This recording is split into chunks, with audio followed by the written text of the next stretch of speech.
আসসালামু আলাইকুম। Welcome think of life.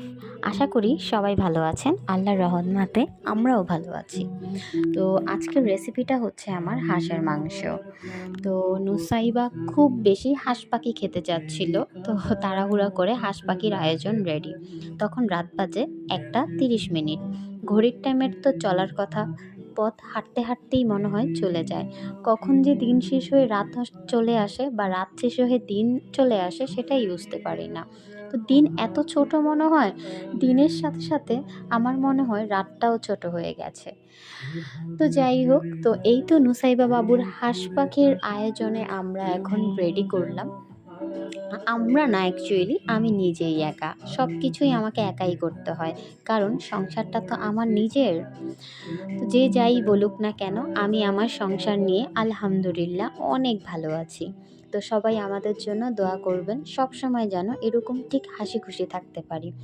তো পেঁয়াজ কুচি আর হচ্ছে আমি নিজস্ব করে একটা মশলা বানিয়েছি, সেটা হচ্ছে পেঁয়াজ, শুকনো মরিচের গুঁড়ো, আস্তা জিরা বাটা দিয়ে। তারপরে এই তো দারচিনি, এলাচ, তেজপাতা তেলের মধ্যে একটু ফোড়ন দিয়েই সাথে সাথে দিয়ে দিলাম পেঁয়াজ কুচি। এটাকে জাস্ট নেড়ে চেড়ে ভাজা ভাজা করে ফেলতে হবে, কারণ আপনি যত বেশি নাড়াচাড়া করবেন রান্না ততটাই স্বাদ হবে। কারণ হাতের রান্নাই তো মজাদার।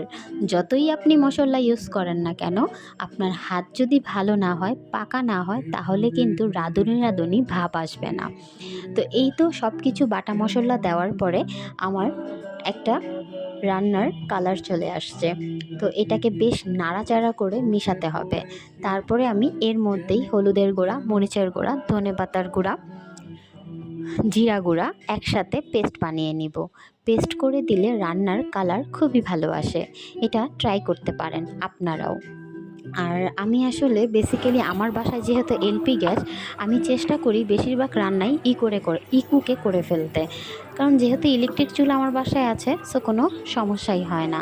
এলপি গ্যাসে প্রচুর পরিমাণে গ্যাস ক্ষয় হয়। তো যেটাই হোক, এই তো পেস্টটা বানিয়ে ফেলেছি।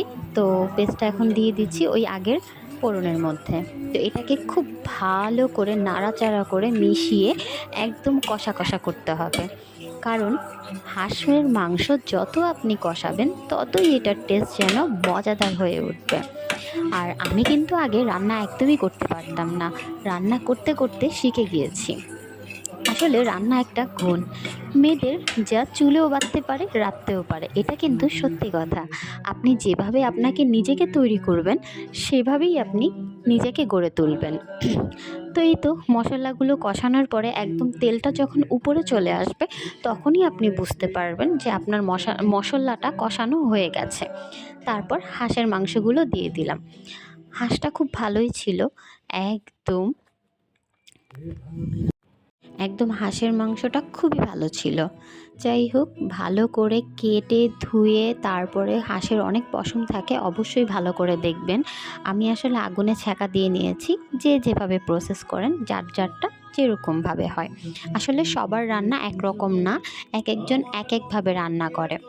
তো আমি আসলে এইভাবেই রান্না করি। আমার আম্মুকে আমি এইভাবেই দেখেছি, সব কিছু আগে কষায় তারপরে হচ্ছে রান্না করে। তো এই তো আমি আসলে হাঁসের মাংস থেকে কলিজাটা উঠিয়ে ফেলতেছি, কারণ হাঁসের মাংস যখন আপনি রান্না করবেন, সাথে হাঁস কেন, মুরগিতেও কলিজাটা যদি আগে দেন তাহলে গলে যায়, গলে গেলে আপনার কালারটা নষ্ট হয়ে যায়। তো যাই হোক, এই তো কষানোর পরে আমাদের মোটামুটি হাঁস মাংস প্রায় শেষ। তো আমি আসলে আরও মাঝখানে অনেক কিছু স্কিপ করেছি, কারণ তাহলে ভিডিওটা অনেক বেশি লেন্দি হয়ে যাচ্ছে। তো সাথে চালের রুটি করব, সেটার পাশাপাশি আয়োজন চলছে। আর হাঁসের মাংসটা খুব ভালো করে কষিয়েছি। আর গুঁড়ো মরিচের গুঁড়োটা আমি খুব কম ইউজ করেছি, কারণ আমি মশলার সাথে গুঁড়ো মরিচের পেস্টটা ইউজ করেছি, যেটা শুকনা মরিচ। এই তো সো আমার হাঁসের মাংস রেডি। এখন হচ্ছে খাওয়া দাওয়ার পর্ব। তো হাজব্যান্ড খুবই খুশি যে এত রাতে, আসলে আমার রান্নাটা কমপ্লিট করতে করতে 2টার উপরে বেজেছিল।